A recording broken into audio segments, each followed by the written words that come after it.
घरेलू सार्फिन के लिए ये जो टैक्स है वो 1,000 रुपए से लेकर 1.5 लाख रुपए तक जाता है, और इसी तरह जो कमर्शियल सार्फिन है वो 2500 रुपए से लेकर महाना 2 लाख रुपए तक अदा करने पड़ेंगे उनको अब जमीन से पानी निकाल के इस्तेमाल करने पर। अस्सलाम वालेकुम, मैं हूं उमैर तारिक और आप देख रहे हैं न्यूज़ अलर्ट। नाज़रीन, पाकिस्तानी पहले गैस के ऊपर टैक्स दे रहे थे, बिजली के ऊपर टैक्स दे रहे थे, अगर आप घर पे साबुन खरीद के लेके आते हैं तो उसके ऊपर टैक्स दे रहे हैं, बच्चों के पैम्पर के ऊपर टैक्स दे रहे हैं, इसके अलावा दाल, सब्जी, चाय पत्ती, चीनी जो भी आप इस्तेमाल कर रहे हैं उसके ऊपर टैक्स दे रहे थे। लेकिन एक जो नेमत थी जो कुदरत की तरफ से दी जाती है हर इंसान को, वो जो है वो टैक्स से महफूज थी, और वो थी पीने का या इस्तेमाल का पानी। अब हालत ये हो चुकी है कि गवर्नमेंट ने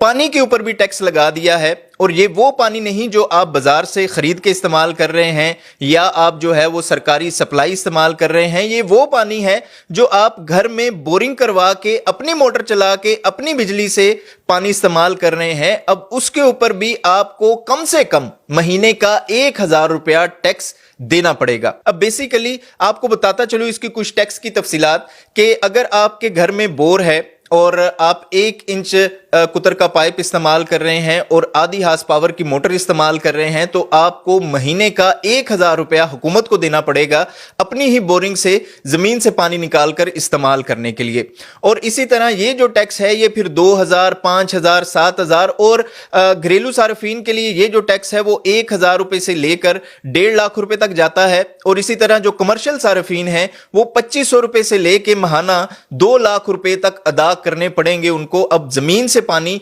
निकाल के इस्तेमाल करने पर। और ये जो है वो पॉलिसी अभी तक सिर्फ इस्लामाबाद के शहरियों के लिए है, यानी कि ये जो टैक्स है ये सिर्फ इस्लामाबाद के शहरियों तक जो है वो अभी तक नाफिजुल अमल है। अभी पूरे पाकिस्तान में उस तरह से नाफिज इस टैक्स को नहीं किया गया। इस्लामाबाद की इंतजामिया का ये मौकफ है, क्योंकि पानी जो इस्लामाबाद में है वो ऐसे आपको पता है कि बहुत कम है। ज़ेरे ज़मीन पानी के जो ज़खायर हैं इस्लामाबाद में वो ऑलमोस्ट आप ये कह लें कि 90 से 95% जो है वो ख़त्म हो चुके हैं, और इस्लामाबाद जो है वो इस वक्त खुश्क हो चुका है। और ये सिर्फ आज का नहीं बल्कि पिछले जो है वो कई दहाइयों से इस्लामाबाद का मसला है। लेकिन हुकूमत जो है वो इसके ऊपर टैक्स तो लगा रही है, लेकिन बात करने का मकसद ये है कि टैक्स लगाने से अवाम को रिलीफ क्या मिलेगा। अब अवाम टैक्स ये भी दे देगी, जैसे पहले पाकिस्तानी बिजली के ऊपर टैक्स दे रहे हैं, गैस के ऊपर टैक्स दे रहे हैं, या हर चीज के ऊपर टैक्स दे रहे हैं, तो ये भी टैक्स दे देंगे। लेकिन इस टैक्स लगाने के बाद हुकूमत अवाम को क्या रिलीफ देगी। अब जैसे मैंने आपको पहले बताया कि तकरीबन 70 से 80% जो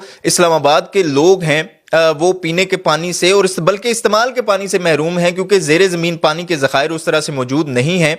तो जहां पर जो है वो बोरिंग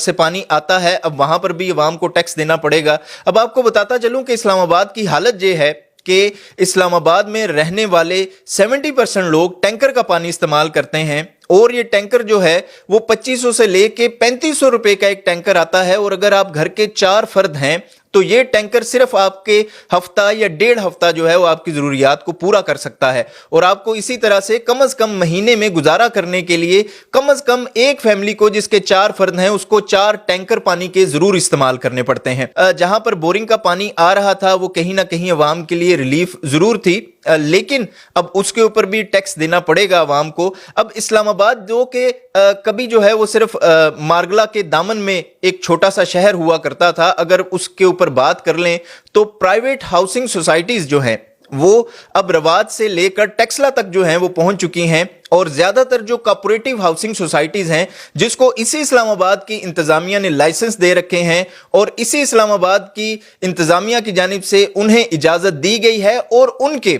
कॉन्ट्रैक्ट्स में ये शामिल है कि वो वहां के रिहायशियों को पानी की सहूलियात फराहम करेंगी। लेकिन ज्यादातर जो हाउसिंग सोसाइटीज हैं उनकी जानिब से किसी किस्म की जो सहूलत है खास तौर पर पानी के हवाले से वो अवाम को नहीं दी जा रही। अब हुकूमत को यह भी सोचना चाहिए इस्लामाबाद की इंतजामिया को कि वो वहां पर नई सोसाइटीज को लाइसेंस तो दे रहा है, लेकिन जो उनके कॉन्ट्रैक्ट में शामिल है कि बुनियादी जरूरियात जो पानी है वो उन्होंने पूरा करना है अपनी सोसाइटी की अवाम के लिए, तो वो क्यों नहीं कर रहे। और क्या इस्लामाबाद की इंतजामिया या हुकूमत ने या वफाकी हुकूमत ने इस बात के ऊपर नोटिस लिया है کہ کیوں اسلام آباد جیسے شہر کو جو ہے وہ اس وقت بنجر اور ریگستان بنایا جا رہا ہے۔ تو یہ تمام تر صورتحال ہے ابھی اسلام آباد کی، اور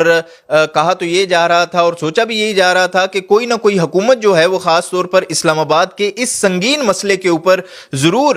کوئی جو ہے وہ مستقبل کا لائحہ عمل لے کے آئے گی، لیکن اس حکومت نے یہ جو لائحہ عمل بتایا ہے یا میٹروپولیٹن کارپوریشن کی جانب سے یہ جو نیا ٹیکس لگایا گیا ہے وہ جو ہے وہ بڑا حیران کن ہے۔ اب ہونا یہ بھی چاہیے تھا کہ اگر اسلام آباد میں پانی کی جو ہے وہ کمی ہے تو اسلام آباد میں جو ہے وہ مختلف جگہوں پر ڈیم بنائے جاتے تاکہ زیر زمین جو پانی ہے اس کی جو ہے وہ مقدار پوری کی جا سکتی یا اس کی جو کمی ہو رہی ہے اس کو پورا کیا جا سکتا، لیکن اس وقت جو تمام تر اسلام آباد ہے وہ کسی کنکریٹ کے پہاڑ کی صورت اختیار کر چکا ہے۔ یعنی کہ جیسے میں نے آپ کو پہلے بتایا، اور اگر آپ اسلام آباد جاتے ہیں، اسلام آباد رہتے ہیں، تو آپ دیکھ سکتے ہوں گے کہ رواد سے لے کے ٹیکسلا تک کہ کوئی بھی آپ کو پیچ خالی نظر نہیں آ رہا ہوگا کہ جہاں پر کوئی بھی ہاؤسنگ سوسائٹی جو ہے وہ اس وقت وجود میں نہ آئی ہو، اور جہاں پر ہاؤسنگ سوسائٹیز ہوں گی وہاں پر ظاہر ہے کہ کنکریٹ لگے گی، وہاں پہ سڑکیں بنے گی، وہاں پہ ترقیاتی کام تو ہوں گے، لیکن اسی طرح سے جب آبادی کا تناسب بڑھے گا اسی طرح سے جو ہے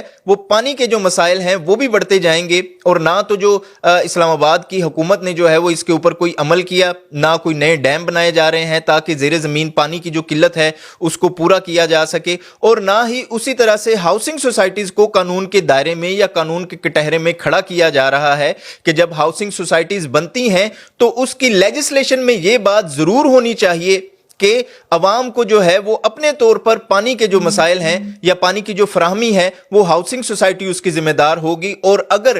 کسی ہاؤسنگ سوسائٹیز کی لیجسلیشن میں یہ چیزیں شامل ہیں بھی تو اس کے اوپر کیوں نہیں عمل درآمد ہو رہا۔ آج کے ولاگ کے بارے میں اپنی قیمتی رائے کا اظہار ضرور کیجیے گا اور ہمیں کمنٹ باکس میں اس حوالے سے ضرور بتائیے گا کہ آپ اس ٹیکس کو جو ہے وہ کس نظر سے دیکھتے ہیں۔ آج تک کے لیے اتنا ہی، دیکھتے رہیے گا نیوز الرٹ۔